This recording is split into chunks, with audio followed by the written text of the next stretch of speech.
Evening டைமில் சுட சுடன்னு சாப்பிட்ற மாதிரி ஒரு பொட்டேட்டோ ஸ்டஃப்டு போண்டா செய்யலாமா? அதுக்கு 1/4 கிலோ உருளைக்கிழங்க வேக வச்சு தோல் எடுத்து மசிச்சு வச்சுக்கலாம்.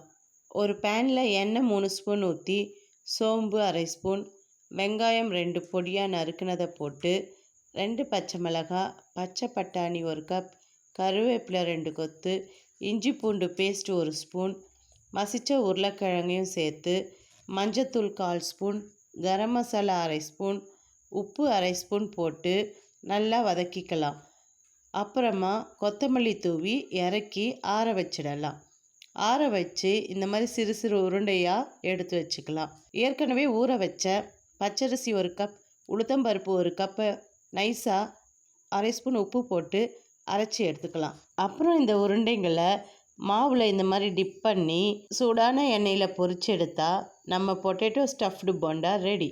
இதை நீங்களும் ஒரு முறை செஞ்சு பாருங்கள். எப்படி இருந்ததுன்னு கமெண்ட்டில் சொல்லுங்கள். நெக்ஸ்ட் வீடியோவில் பார்க்கலாம்.